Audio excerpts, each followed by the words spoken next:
Boa noite, sejam bem-vindos a mais um episódio do nosso podcast Ponta de Gôndola, um episódio que integra a série de especiais que nós gravamos durante a Expo Agas 2025 em agosto e que estamos levando a vocês, sempre com o oferecimento da Agas, que dá o apoio e o suporte maior, também contando nesta série com o apoio especial do Grupo Voo, da Girando o Sol, de Pan Distribuidora e também a Pontual Autolocadora. Com muita alegria, nós estamos iniciando, pois, mais um desses episódios que gravamos na Expo Agas.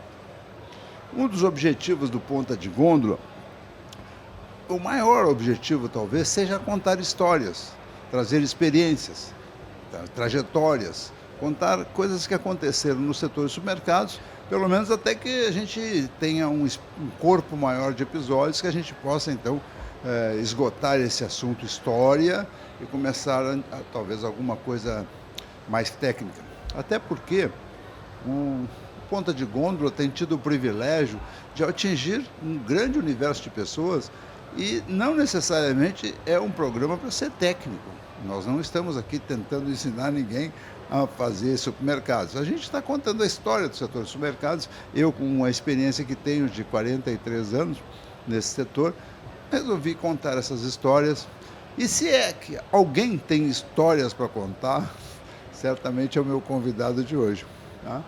Antes que eu apresente e diga o seu nome, basta dizer que ele foi fundador da Associação Gaúcha de Supermercados em 1971. E mais do que isso, diretor da Agas durante muitos mandatos, e mais do que isso, por 14 anos ele foi gerente executivo da Associação Gaúcha de Supermercados. E hoje continua ativo no setor, promovendo cursos, promovendo feiras com a sua empresa. E, para minha alegria, estou contando hoje nesse episódio com um amigo, Clóvis Polese. Poxa. Seja bem-vindo.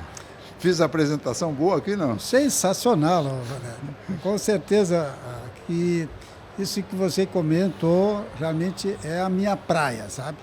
Filho de comerciante, né? Nascido no interior do Encantado, né? Onde tem a cidade do Cristo, né? Sim, hoje Cristo Encantado. Cristo Encantado. E a partir daí, esse período que com 16 anos nós saímos da cidade, né? Porque meus pais me deram um legado. Com 6 filhos, ele entendeu que não adiantava, ele estava numa época assim boa, bem economicamente, tinha um armazém e outros empreendimentos. E ele optou de dizer o seguinte: olha, eu quero dar estudos para meus filhos. E com isso ele vendeu tudo que tinha nessa cidadezinha de 1.000 e poucos habitantes. E, inclusive, o pessoal dizia assim, mas Polese, que é o sobrenome, como é que se diz, é a marca, né, que ele tinha. Você é louco, Polese, vender tudo? Não, eu quero dar estudos a meus filhos. Viemos a Porto Alegre, isso foi na década de 60. Sim. Faz pouco tempo, de 60 anos. Né? Então, e ele está falando ainda, está falante, está lúcido. Eu até posso aproveitar abre parênteses, assim, eu não gosto de falar pouco. Então, realmente é uma forma de a gente conversar e descontraidamente. Né? Sim. Então, com isso, o que aconteceu? Chegando em Porto Alegre, eu tinha um jeito de jogar futebol, enfim, tudo mais. Enfim, é uma outra historiazinha. E eu, um dia, em frente à praça do bairro Tristeza, né, que não tem nada de tristeza, dizer assim, Clóvis, tu quer ser jogador de futebol, vamos comprar esse supermercado aí. Disse, claro, pai, vamos lá. Então, pendurei a chuteira e começamos a fazer, então, aquilo que ficou... Comprou um pequeno mercado Polese, é isso? Polese, exatamente, com 12 funcionários. É mesmo? Então, a partir daí as coisas foram evoluindo e durante 16 anos chegamos a 4 lojas. Que maravilha. Sem internet, tudo na base... Quer dizer que quando tu dá curso não é só conversa, tu viveu na prática. Agora você comentou uma coisa bem... É isso aí, na base da... E claro, com a evolução, com tudo isso, né?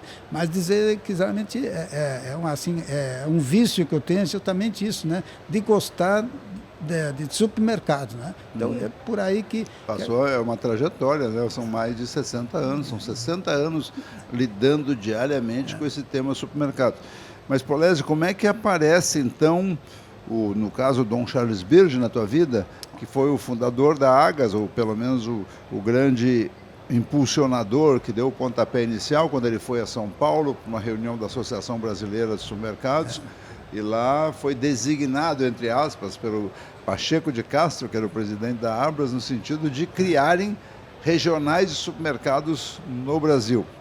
Aí, Minas e Rio Grande do Sul disputam até hoje a condição de terem sido a primeira associação, e a gente sempre puxa para o nosso lado, diz que a Agas foi primeira por uns dias ali, parece que foi uma semana e tal. Mas naquele momento houve um movimento de criação de entidades regionais de supermercados, surgiram a Agas, a Ames, a APAS, que é paulista, a ACATS, que é catarinense, a APRAS, que é paranaense. Então hoje estão espalhadas em todo o Brasil, 27 estados, e no Distrito Federal, inclusive hoje a sede da Associação Brasileira fica no Distrito Federal. E aí, em algum momento, tu encontra na rua com o Dom Charles Birge, tu não conhecia o cara. O que aconteceu? Como supermercadismo mesmo, supermercadista, e como sendo uma formiga, na verdade, porque estava começando, né? Enfim. Na Tristeza. No bairro Tristeza. Onde é hoje o Zafari. Exatamente, exatamente. E aí, com isso, então, as amizades entre as reuniões e tudo mais, aconteceu exatamente isso que você comentou, né? De fazer com que fosse fundada a Associação Gaúcha de Supermercados para defender os supermercados e passar informações e tudo mais. Sim, mas isso, o embrião disso talvez tenha sido os encontros regionais de supermercados, né, do seu Moisés Miquelon, que começou a reunir alguns supermercados, estimular isso, da Isabela. Mas para isso era importante que tu, como menino ainda, tivesse chegado lá. Como é que tu te aproximou desse pessoal que estava no Real e etc? Sim. Então, o que foi? Exatamente isso. Toda vez que havia algum evento, eu participava. E nesse... Já era uma coisa tua. Exatamente, porque participar numa maneira assim, mesmo que seja pequeno, é muito importante. Você tem conhecimento, as pessoas, enfim, vão tendo assim a troca de informações e aprendendo, e com isso tudo, então, considerando... Mas é importante isso, né? E por isso que as convenções regionais hoje, as convenções da APAS, a Agas já tem 42 anos, a associação vai fazer em janeiro de 2026, vai fazer 55 anos. Foi fundada, aliás, no dia do meu aniversário, 21 de janeiro de 1971. Quer dizer, tu vê que a minha ligação com a Agas já vem de algum tempo. Mas é importante tentar pontualizar o seguinte: como é que tu ficou sabendo? Tinha um encontro, não sei aonde, eu vou lá... Vamos dizer o seguinte, eu não estou me lembrando realmente isso, como é que foi, mas de qualquer maneira eu sempre participei de palestras, encontros, né? E a partir daí as coisas começaram, então, como assim, a pessoa que está junto, né, diz, olha, você pode participar com o maior prazer. Então, como diretor secretário. Foi integrante da primeira diretoria da Associação Gaúcha de Supermercados. É verdade. Há 55 anos atrás. Ele já era diretor, imagina, já era grandão naquela época. Não, e tem um fato interessante. Diretor secretário. De tudo isso, foi exatamente em 71 que eu casei. E quem é que eu fui convidar como padrinho de casamento? Dom Charles Birge, a esposa, né, dona Nessi, o seu Antoninho Zafari e a sua esposa, né? Pô, mas padrinho grandão, padrinho, né? Entende? Estava bem de padrinho. Estava bem de padrinho. Mas nada mais do que simplesmente o relacionamento que a gente tinha, né? E essa forma de poder, assim, tê-los como as pessoas que estavam conosco aí, né? Então foi um marco também, né? Então o relacionamento é muito importante, né? Sim, então, network que a gente chama hoje. Network, entende? É a troca de informações, o aprendizado. Então, todo o empresário, ele tem que ter, assim, essa presença, né? A gente sabe que, por vezes, tem uma reunião tal hora, ou não posso, mas é muito importante, né? Veja a importância, né? A gente passou aqui esses episódios todos ressaltando a importância da participação da Expo Águas, principalmente para os pequenos e médios, ou todos os tamanhos, mas que é uma forma de sorver informações, de se relacionar com os fornecedores, de se mostrar, como disse o Hugo Dalpiazza aqui em um desses episódios, no momento que ele passou a participar das convenções da Águas, ele deixou de ser um CNPJ e passou a ser o seu Hugo, né? E isso é importante. O Polese é um exemplo disso. Ele era um micro supermercadista no bairro Tristeza, em Porto Alegre, com uma loja, 2 lojas, e de repente, em participando, em estando presente, ele estava lá no dia da fundação da associação, que talvez tenha sido convocada por algum edital, alguma coisa assim, e estava no dia da fundação e estava na primeira diretoria como diretor-secretário, foi isso? Foi exatamente isso. E disso tudo, as coisas foram acontecendo, inclusive de uma forma muito embrionária. A sede era no edifício Coliseu, né? Exatamente. Eu cheguei aí numa reunião lá com o Ivon de Oliveira. Isso, outro também. Pedro Zafari, o pessoal da área, assim, tinha aí também o Paulinho Feijó, sim, né? Então, grande seu Paulinho. O pessoal do Zafari, enfim, tudo mais. E a partir daí, o que aconteceu? Você está comentando isso. Na presidência do seu Lapa, que era do Supermercado Real, nós compramos então a sede atual, que é a atual da... Foi inaugurada no primeiro dia da gestão do Pedro Zafari. Olha só. Comprada pelo Lapa, inaugurada pelo Pedro. Exatamente, né? Isso aí. Aliás, comprada pelo Pedro, inaugurada pelo Lapa. Pelo Lapa, exatamente. Exatamente. O Pedro vinha de 81 até 84, o Lapa comprou em 84 até 83, quando ele fez inclusive o carrinho de ouro, que nós lançamos quando eu estava lá na revista Águas, Boletim Águas. Boletim, né? Que eram 8 páginas, 10, e nós, com a suprema pretensão, fomos ao seu Lapa e perguntamos, seu Lapa, nós vamos criar um troféu aí, chamado Carrinho de Ouro. Ele disse, podem fazer, que bom. Então, e a gente fez o primeiro Carrinho de Ouro. Para quem não sabe, hoje vê as festas do Carrinho Águas, essa última com 900, 1.000 pessoas na Casa NTX ou no Grêmio Náutico União, que está belíssimo. Nós fizemos o primeiro Carrinho de Ouro, que viria a ser depois a Carrinho Águas, no Plaza São Rafael, promovido pela revista Águas, com 22, 25 pessoas, tinha mais agraciado, tinha mais premiado do que pessoas na plateia, mas era uma sala e tal. E a gente na época fez 4 ou 5 ou 6 ou 8 categorias, não me lembro, mas é melhor fornecedor de bebidas, melhor fornecedor de alimentos, melhor fornecedor de não alimentos, de higiene e limpeza, e escolheu o gerente do ano, homem público do ano, e aí hoje o carrinho premia 39, 40 pessoas e reúne 1.000 pessoas, o Carrinho Águas, em cada evento. E essas histórias são bacanas de ser contadas, né? E eu quero também que eu não esqueci o teu telefonema, quando eu estava fazendo um curso para Águas, né?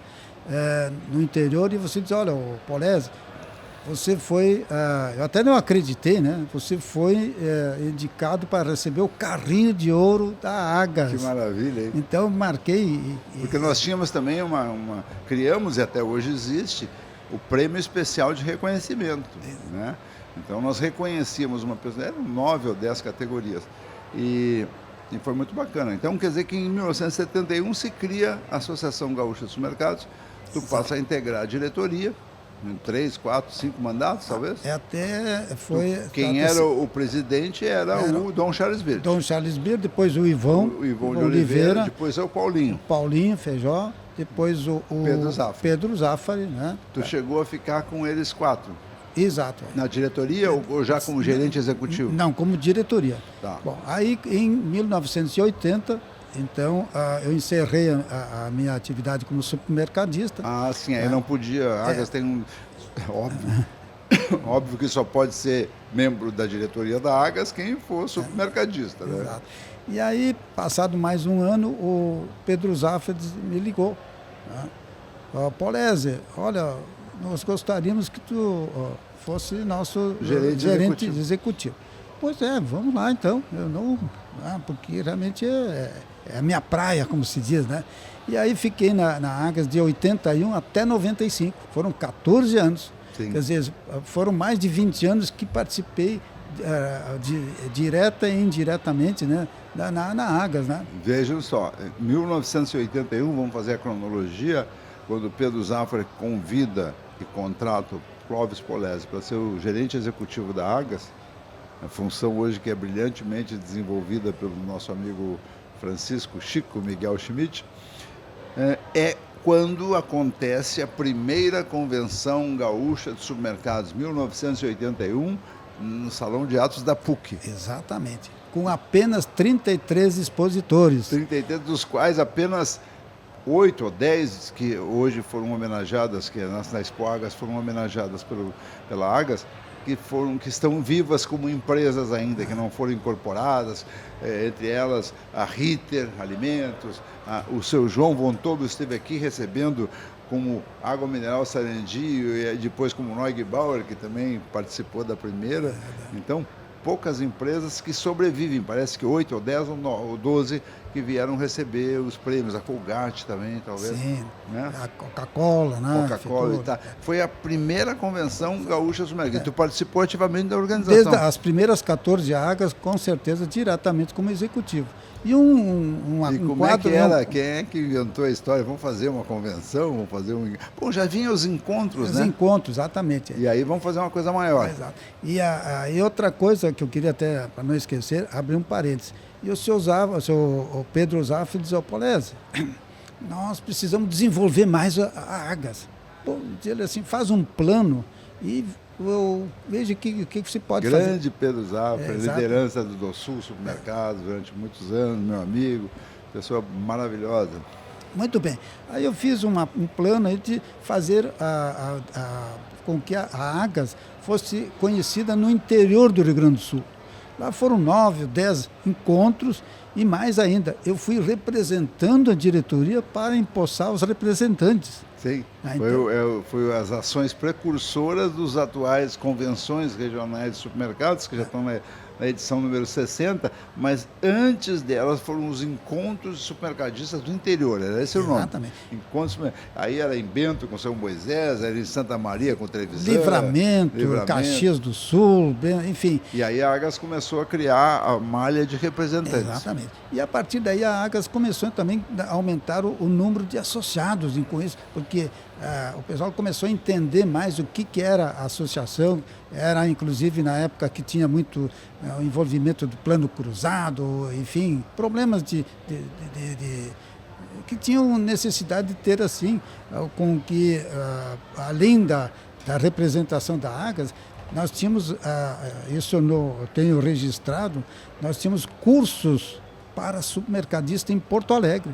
Uhum. Então, eu tenho registrado lá em atas, enfim, realizamos 102 cursos para gerentes e proprietários de supermercados. Foi também tudo se repete, se renova, né? Também como um embrião do departamento de capacitação da Agas, hoje dos Gs, dos cursos e tal. Exatamente. Então foi assim um momento assim que, além da minha participação como palestrante, enfim, mostrando o dia a dia do supermercado para pequenos e médios na época também, mas também os grandes, né? E, nós trazíamos junto as entidades, a SUNAB, que era naquele período muito forte, né? A saúde, né? Enfim, tudo isso nós fazíamos com que o pessoal saía com informações para que ele não fosse assim receber infrações na área de alimentos, né? A preocupação de passar o máximo de informações, viu, Fernando? Então isso aí marcou muito, né? E aí, como é que se diz? Foram 14 anos que foram... Trabalhou com o DOSUL, né? Com o Pedro Zafra. Depois nós veio o Lauro Lapa. Depois veio o Marcelo Zafra. Marcelo e o João Trevisan. Exatamente. E aí foi sair quando entrou o Paulo Feijó. Aí tu saiu. Isso também, exatamente. Tá. Paulo Feijó, exatamente. Paulo Feijó também? Sim, Paulo Afonso. Paulo Afonso. Paulo Afonso. Então, e a partir de 95, aquela história, não... O que eu vou fazer? Assim, então, aquilo que vem na veia, como se diz, né, como empreendedor, eu acertei, já inclusive na última foi o João Carlos Oliveira. Foi a última gestão. Foi a última gestão. Aí digo, João Carlos, não, mas fica aí e tal. Né? Aí digo, olha, está tudo muito bom, mas me parece assim. Aí, com isso, então, decidi dar continuidade naquilo que eu sempre gostei, de fazer palestras, a partir daí vieram as consultorias, enfim, foi criado então a empresa, né? Um centro de treinamento para supermercados. E aí foi um trabalho que tu vem desenvolvendo já desde aquela época, Exatamente. Né? Desde 1995, são 30 anos. 95. E a gestão do...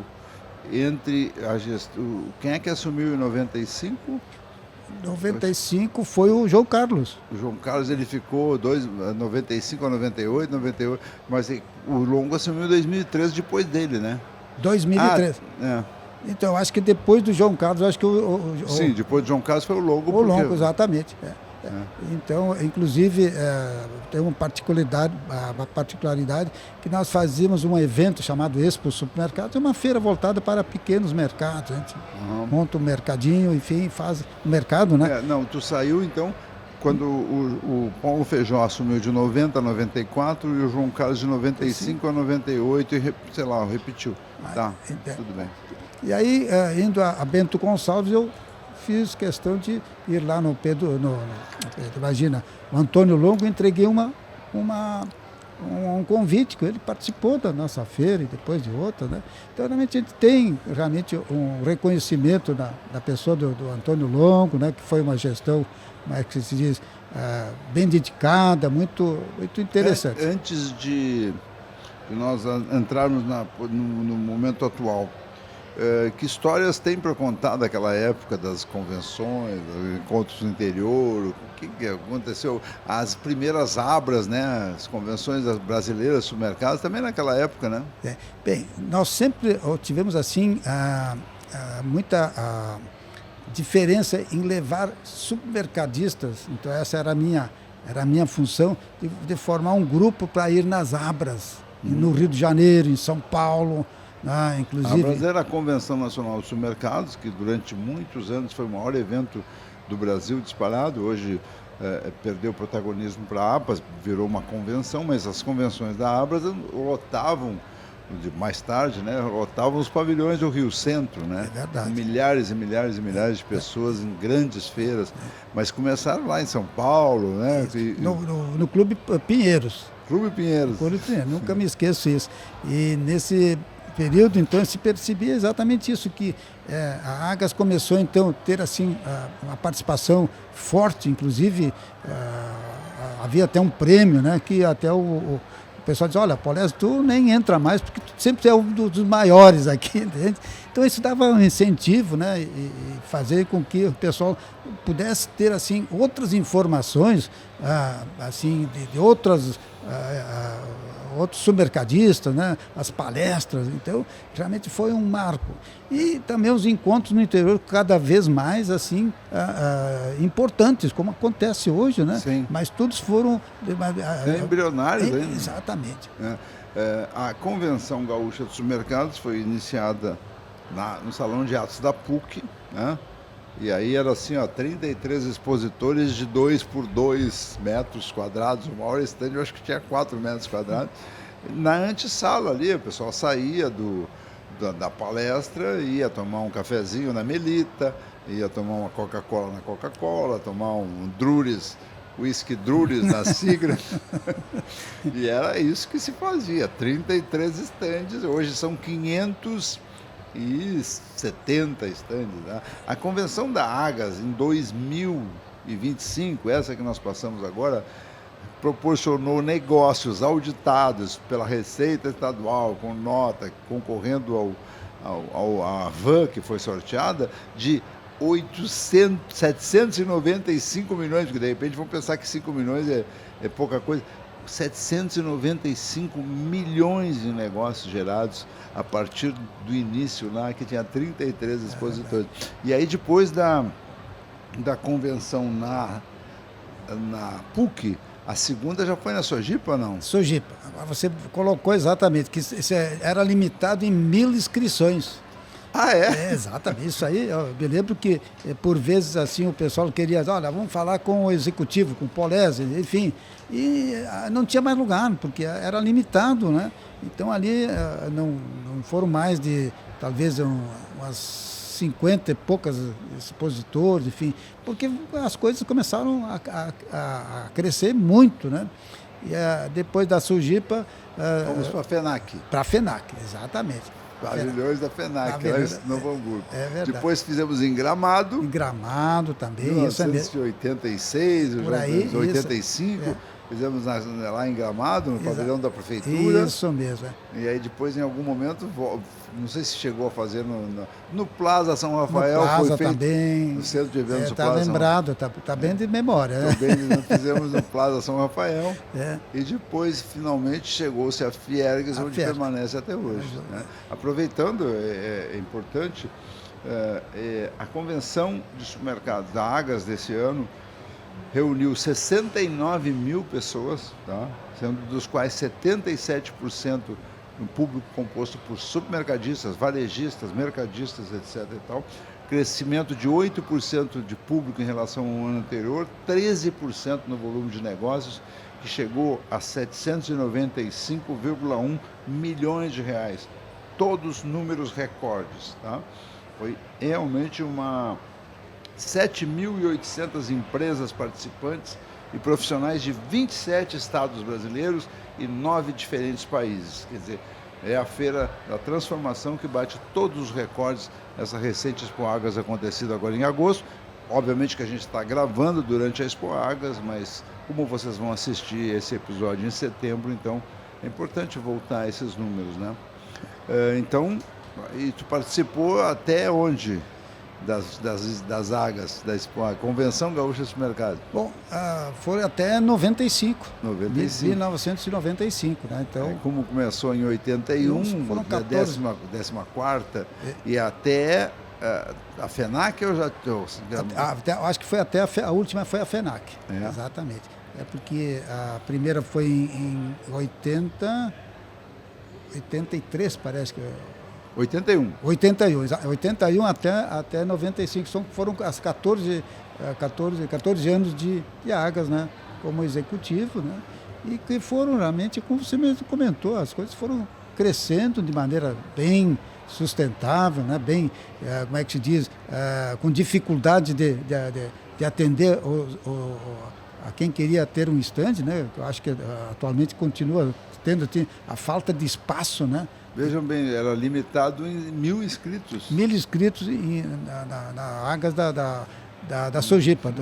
Nós tivemos esse ano 69 mil inscritos. Né? E aí foi, por exemplo, em 86 não houve Convenção Gaúcha dos Supermercados, porque havia aquele auge do problema dos fiscais do Sarney, aquela confusão toda do plano não sei o que, plano Bresser, plano aquilo, inflação de 80% ao mês. E aí foi feito um encontro de supermercadistas no interior. Sim. O presidente era o João Trevisan. Em vez de convenção, fizemos um encontro de supermercados, o João Trevisan, no Plaza São Rafael, mas aí sem feira, sem mostra, apenas palestra. Palestra, exatamente. Para debater o assunto, né? E como é que a Agas passou aquele momento de inflação desenfreada e toda aquela confusão? Isso é também uma coisa que marcou, né? Essa questão que todo mês havia uma reunião da Agas com a Sunab. A Sunab dizia quanto é que tu tinha que vender o arroz. Para quem é jovem aí, olha, só pode preço tabelado, tem que vender tanto, por tanto, por tanto. Era um negócio maluco. Sim, e durante um mês você não podia... tinha tabela. De... Tu tinha que manter o preço durante não sei quanto tempo. Não tinha concorrência, não tinha nada, todo mundo nivelado. Exatamente. Então, regime capitalista puro. Puro, né? Então era um problema muito sério, porque a indústria chegava com o preço que ela tinha necessidade de fazer, mas estava limitado naquele preço estabelecido durante 30 dias. Então... E era o governo que estabelecia. Você tem que vender o arroz por R$ 6,40. Aí o fornecedor disse, não, mas eu te vendo por R$ 8,20. É verdade. E quando não estava vendendo a R$ 5, quando eu ia, o vendedor chegava lá, já estava 6 ou 7 reais, muito acima do que estava estabelecido pela Sunab. Né? Sim, isso é uma questão. A outra questão, o Augusto de César, no episódio que ele falou, ele lembrava assim, eu comprava a 5, demorava 20 dias para vender. Quando eu terminava a venda, estava a 9, eu ia ter que repor. Então eu tinha que vender a 9 já, porque senão eu não conseguiria repor o estoque, ainda tinha o lucro, né? Então era uma coisa maluca, né? Quem viveu aquilo não consegue entender, né? Não, então, exatamente. Não, e outra coisa, sem como é que se diz, é tudo na base da caneta, né? Não tinha internet, não tinha esses software e tudo mais, né? Não, era na base como é que se diz, do achômetro, vamos que vamos, né? Papel de pão, papel de pão, caneta, eles usavam a caneta atrás da orelha, e vamos anotar. Assim, comprei por 10, vendo por 12, exato. Ganhei 20% de lucro. Esquecia dos funcionários, do imposto, do não sei o quê, né? E tem uma passagem que eu até vou... É isso que eu quero. Então, uma passagem que quando a minha falecida esposa, enfim, fomos marcamos uma visita no apartamento do Dom Charles Beer e vamos lá um domingo. A Lília Polese, exatamente, que me deu 2 bons filhos, né, ótimos filhos, né, o Fabiano e o Gustavo, né, e inclusive o Fabiano estava comigo, agora já estou passando, né, também a missão. A missão, né? Mas aí, no domingo, sabe o que o Dom Charles estava fazendo? Atualizando o preço no livro de preço. Livro de preço? Exatamente. Quando chegamos lá, a dona Nessi nos recebeu. Só um momentinho, Dom Charles, está aqui o seu Clóvis Polese, a dona Lília aqui, vieram aqui nos convidar como padrinhos de casamento. Quer dizer, então, para você ver como era naquele, não era nada de hoje que tudo... O cara escreveu um livro de preço, se alguém quiser saber quanto é que tem que vender, estava ali o livro. Exatamente. E isso que nós estamos falando do supermercado real, que era o maior, quer dizer, foi o precursor, foi o primeiro supermercado criado no Rio Grande do Sul, em Porto Alegre, quase empatando com o primeiro em São Paulo, em novembro de 53. Né? Tanto é que a data nacional dos supermercados é comemorada em novembro, 12 de novembro todos os anos, em função da inauguração do supermercado. Em agosto ou setembro tinha sido inaugurado em São Paulo o Sirva-se, que era uma tendência que vinha do mundo inteiro e que chegou a Porto Alegre muito rapidamente. Porto Alegre sempre muito precursor. Foi a Agas que criou a primeira revista, né? Criou a primeira convenção, criou os primeiros encontros no interior, a Agas sempre foi muito pioneira, né? Agora tu está falando uma coisa que eu ia comentar. Te lembra do informativo Agas? Sim. Que dentro do meu trabalho também, com o maior prazer, sempre passava informações para o teu informativo, que tu começou também, né? Antes da revista, na né? realidade, a revista Agas foi fundada em, talvez, agosto de 81, pelo Pedro Zafari, que pediu ao Norberto Bosetti, o famoso Norberto Bosetti, da Ideia Comunicação, e ele pediu que a Agas, ele estava dando assessoria, pediu que a Agas criasse um boletim Agas. E foi criado o boletim Agas, o Norberto Bosetti conduziu até a 6ª edição, né, mensal, de agosto de 81 até abril de 82, quando então nós assumimos em maio de 82, enquanto Jornal Comunicações, assumimos o Boletim Agas, que tinha 8 páginas. Tá? E que também tem histórias maravilhosas para contar. Lá pela edição número 9, 10, era preto e branco, né? Sim. Aí nós começamos a botar a cor. A cor era uma cor chapada na capa, era um fundo, uma foto preta e branca, mas era laranja, azul, vermelho, para diferenciar os episódios. Até que em determinado momento, assim, sei lá, na edição 12, 15, ligou a agência da Beralve, do Álvaro Alves Sobrinho, e disse: nós vamos fazer um anúncio colorido. E estamos mandando fotolito. Aí eu perguntei, mas o que é fotolito? E nós publicamos então o primeiro anúncio colorido. Ele tinha aquele negócio de sanitário, saniflare, primeiro veio de São Paulo um fotolito com 4 filmes, a gente tinha que entender como é que, porque a revista era preto e branco, e no máximo uma cor. E a gente publicou, então, o Boletim Agas. Sucesso. E aí, em seguida, bem pretensiosos, na 12ª, já colocamos pequenininho, Revista Agas, não é boletim. E é um negócio, essas histórias são interessantes, né? Porque lá pelas tantas nós já estávamos com 20 ou 30 edições, mas continuava uma revista fina, né? Não é que nem essa realidade hoje da Revista Agas, que tem 100 e poucas páginas. E aí, eu ficava brabo, na época, a gente quando é moço fica mais brabo, né? Que em todos os eventos da Agas que eu ia, de convenções, as pessoas, e aí, como é que tá a revistinha? Como é que tá a revistinha? E aquilo foi subindo na cabeça, até que eu fiz numa convenção um anúncio, revistinha é uma ova. E aí botei o número de páginas que nós tínhamos feito, quanto a equipe que trabalhava, 30 pessoas, então revistinha é uma ova. E aí foi a revista Agas, nós fizemos durante 24 anos, né, até 2006. Era uma comunicação... E hoje continua conduzida pela temática Comunicações da Fernanda, que até também atuou na Jornal Comunicações. Olha só. Não, realmente assim, a Agas sempre se despontou no Brasil inteiro, sabe? Sempre com pioneirismo. Sempre com pioneirismo, exatamente. Agora o Longo acabou de criar, uns anos atrás, né, nesse mandato, a Agas Jovem, e agora, durante a Convenção Gaúcha desse ano, o presidente João Galassi anunciou a criação da Abras Jovem. Olha só. Inspirada no movimento da Agas, que tem 382 associados. Sensacional. Né? E o Longo estava contando que o primeiro regulamento só podia ser até 30 anos. E aí, como todo mundo foi ficando um pouquinho mais velho, agora pode ser até 42. Um pouquinho mais maduro, né?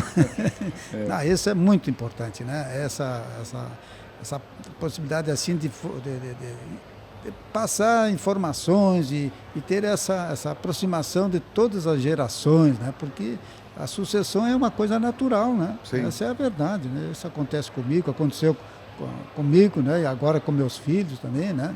Com meu filho, na verdade. Então, é realmente um trabalho assim persistente, passo a passo, né? De forma assim consciente, sabendo que é preciso trabalhar muito, né? Porque realmente quem trabalha em supermercado não tem sábado, não tem domingo, né? Isso é uma coisa. De lá para cá, então, de 95, tu criou uma empresa que dá treinamento aos supermercados, começou com isso, né? Com a tua experiência, dava aqueles cursos todos, e hoje desenvolve uma atividade também importante que são feiras voltadas para o pequeno e médio mercadista, é isso? Então, o que aconteceu? Depois que eu saí, como todo esse tempo que fiquei na Agas, com certeza muita gente me conheceu. Então o que eu fiz? Como eu digo de forma muito simples, peguei a minha pasta e comecei a dar palestras. Palestra em todo o Rio Grande do Sul. Né? Fazia um comunicado por telefone, enfim, né? Onde então tudo muito presencial. E aí reunia, dava uma palestra, né? Em lugares assim, na associação comercial, não tinha custo nenhum.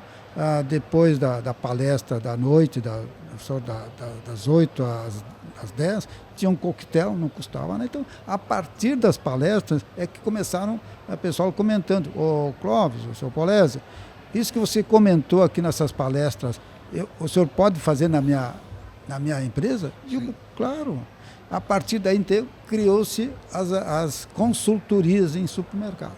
E aí foi, né? Esse período bem interessante de fazer aquilo que eu gosto de fazer, né? E é um trabalho interessante, porque ele exige uma completa, permanente atualização, exatamente. Né? Porque a gente era do tempo da etiqueta, era do tempo não tinha código de barra, não tinha isso, não tinha aquilo, e tu teve que ficar se atualizando, porque hoje quando tu chega para dar uma palestra ou para fazer um curso, tem que estar atualizado. Tá? Então, com a minha experiência e se atualizando cada vez mais, e aí que terminou realmente até junto a isso, né? Criou-se então há um tempo assim que, temos a parte teórica. Eu digo, não, acho que nós temos que fazer uma parte prática. Aí surgiu então a Expo Supermercados, que é uma feira de negócios em um supermercado modelo. Então, com exposição de produtos, equipamentos e tudo mais. Maravilha, isso é uma carência, uma lacuna que existia no setor. Quer dizer, ele monta-se um supermercado modelo, com todas as peculiaridades de um supermercado, e as pessoas, os aprendizes, os jovens vão lá para, os empresários vão lá para ver como é que funciona, é isso? E negócio, já com o açougue montado com os equipamentos, né? A padaria, né? Inclusive, a partir daí chegaram as padarias com pão congelado, é um grande diferencial, né? Então, são partes assim interessantes. E junto com isso também palestras. Bem, aí nisso tudo também se ampliou um pouco mais. As chamadas visitas técnicas, que na época da Agas eram frequentes. Quer dizer, o pessoal vinha para o interior, participavam de uma visita, de um curso na parte da manhã, e à tarde nós íamos fazer visitas técnicas. Porque é uma forma assim de mostrar, até hoje a gente faz exatamente isso, né? De fazer com que o cliente, ou que o supermercadista observe na prática, né? Como é que cada empresa, cada supermercado que a gente faz essa visita, tem muitas informações. Tira uma fotografia, ouve o proprietário que nos atende, né? Então, isso aí foi uma marca que eu vejo que é muito importante, as chamadas visitas técnicas em supermercados. Maravilha. Nós estamos conversando nesse episódio da série que foi gravada na Expo Agas 2025 com Clóvis Polese.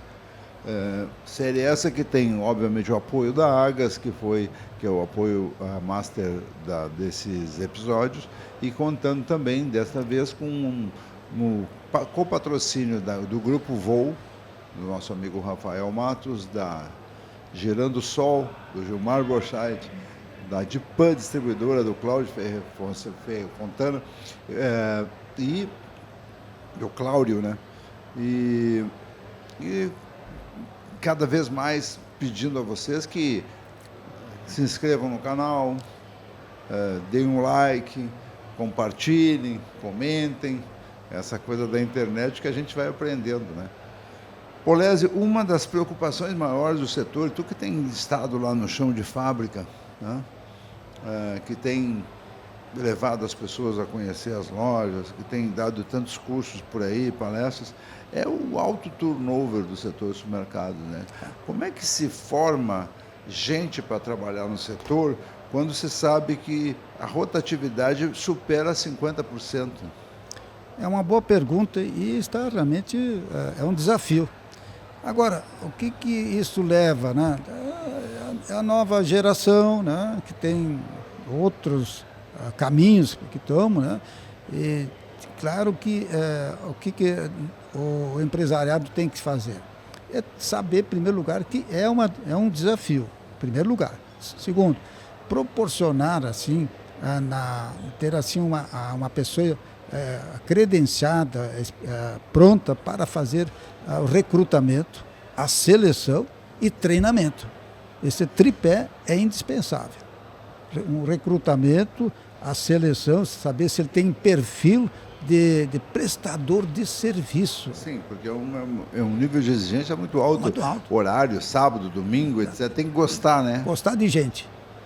Tem que gostar de gente. Então, treinamento é indispensável, né? Que seja treinamento online ou presencial, e com esses eventos, né? Participar de palestras das feiras, né? Visitas técnicas, e tudo isso fazem parte. E também junto a isso é reconhecer o trabalho da equipe, do funcionário. Porque o que acontece? Isso a gente ouve. No meu tempo não era tanto assim, mas hoje a gente se ouve, então, supermercadistas que começam a perceber que entender as dificuldades que tem as pessoas. Ou tem problema com o filho, ou tem problema de saúde, ou porque gostaria de ter uma folga, ou gostaria, olha, às vezes, para comprar alguma coisa, ter assim o respeito com essas pessoas. Além disso, inclusive, ter assim, nós tivemos a oportunidade de assistir uma das visitas que nós fizemos há pouco, onde o proprietário comentou o seguinte: as pessoas chegam tem o café de graça. Ah, é? Ou seja, vai estabelecer lá um valor para chegar lá no recibo, né? Um valor simbólico para não ser considerado como incluir no salário. Então, e ao meio-dia também tem almoço, por um valor simbólico. Então, o que a pessoa chega? Ela chega, já sabe que tem como é que se diz, tem um regulamento interno, né? Tem as metas, tem a responsabilidade, mas em contrapartida, essas empresas que me parece que estão dando assim uma luz no final do túnel para reduzir, né, a rotatividade, o turnover. Então, veja bem que a gente sabe que realmente se não fizer assim aquilo de reconhecer, né, fazer com que as coisas sejam boas para os dois lados. Porque a gente sabe, né, porque a pessoa fica 10, 12 horas, de modo geral, Sim. trabalhando, inclusive sábado, domingo e feriado. Sim. Então não é que eu esteja assim, dizendo que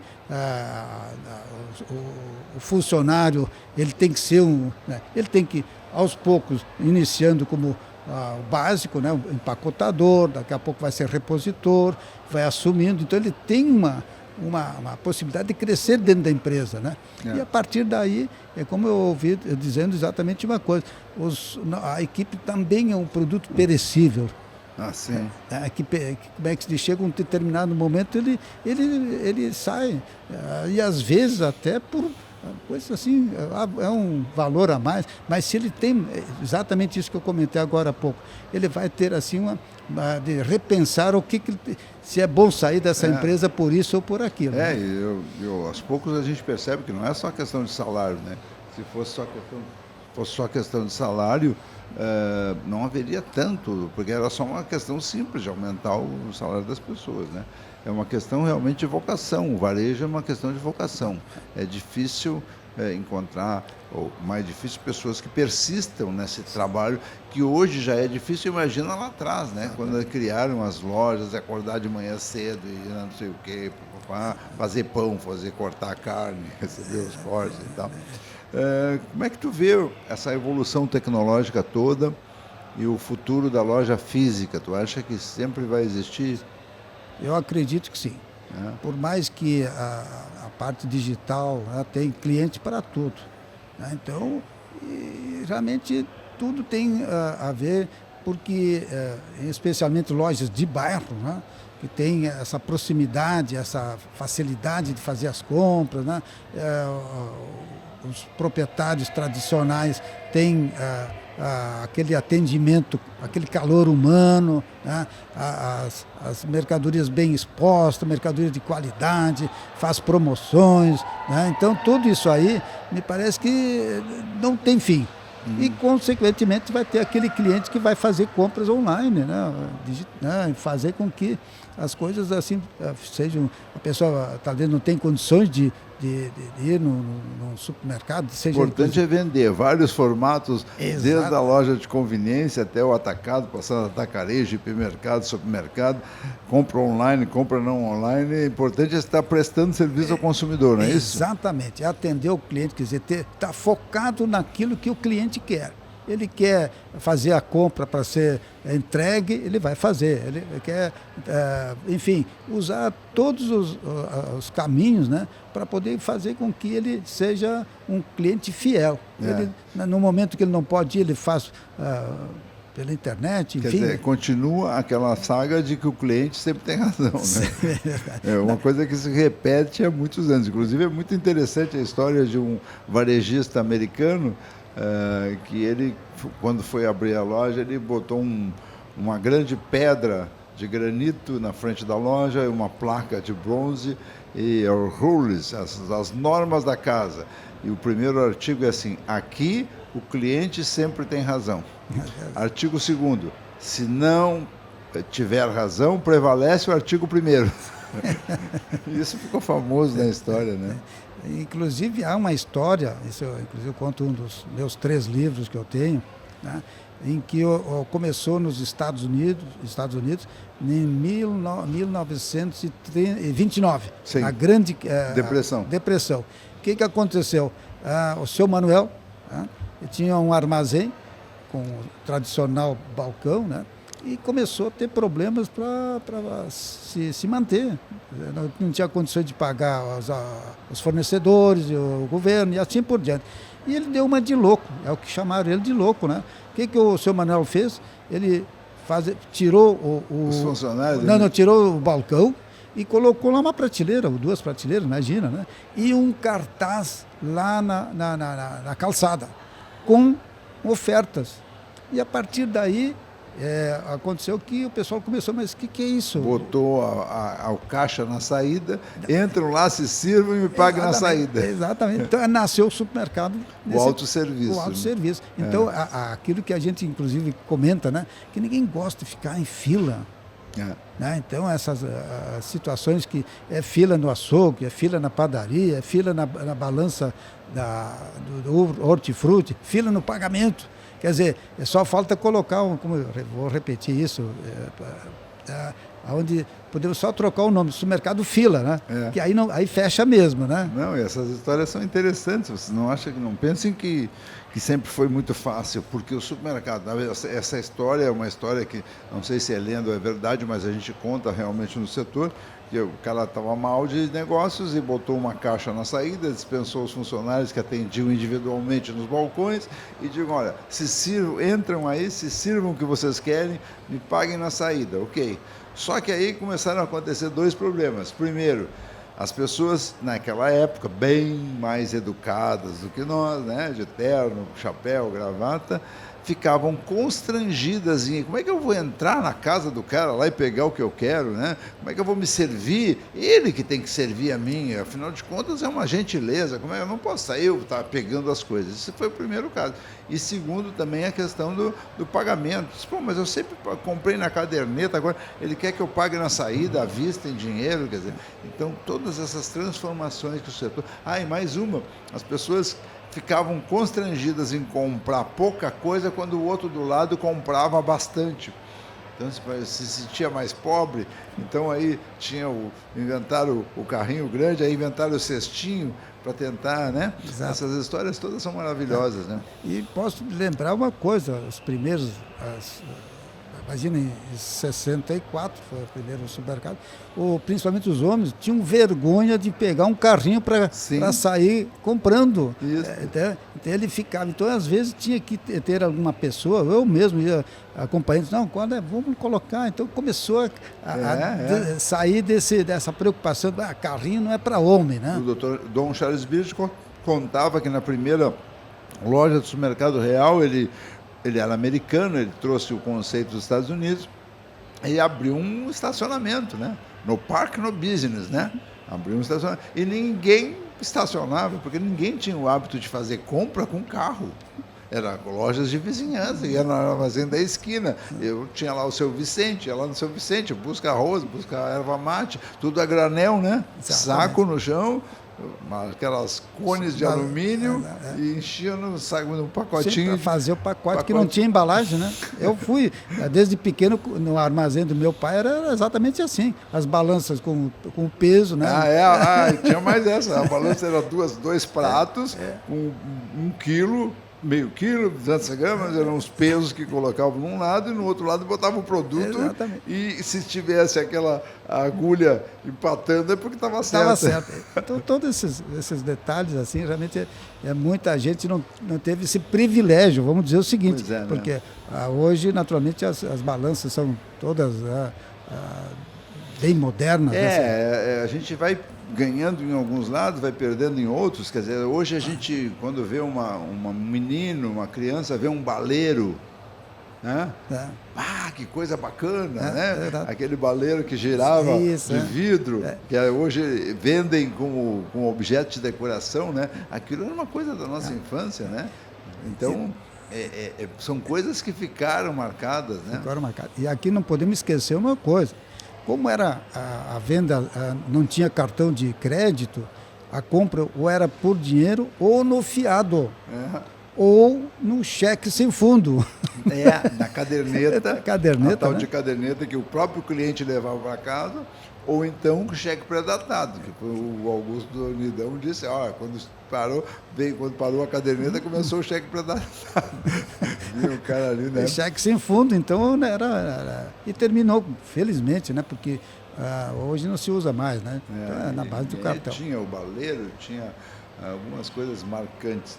Mas, Polésio, nós estamos nos aproximando do final deste episódio do podcast, sempre apreciando a audiência de vocês, pedindo para se inscrever no canal, dê o like e tal. E eu queria te agradecer, dizer da minha alegria em poder contar com todo esse depoimento histórico aqui, que nos mostra para as pessoas como era uma operação de supermercados e como hoje está sendo. E oferecer, então, um minuto, 2, para as tuas despedidas aí, né? Fernando, assim como nós também amamos o que a gente faz, né? Realmente a gente tem esse jeito assim de dizer que não tinha tido essa oportunidade que você está me dando, que fico muito agradecido, muito honrado, né? Quero dar os parabéns. Faz parte da história do setor, né? Dar os parabéns pelo teu programa. Realmente você está mostrando para muitos que talvez não tinham ideia de alguns depoimentos de todos esses personagens que você já entrevistou. Dizer que desejamos muito sucesso, continue dando realmente esses depoimentos, né? E que isso se transforme numa coisa assim que dure por muito, muito tempo. Eu estou muito feliz porque as pessoas realmente estão reconhecendo, e é uma oportunidade que a gente tem de realmente, porque a gente que vive, eu há 43 anos trabalho no setor junto ao setor dos mercados, como escriba, como editor, como escritor, como biógrafo, né? A gente está acostumado com isso, mas as pessoas, de uma forma geral, a nova geração, né, não tem ideia, muitas vezes, de como é que acontecia o processo de abastecimento. Então, tem sido muito gratificante fazer essa trajetória com todos vocês. Tá bom? Até o próximo episódio. Um abraço.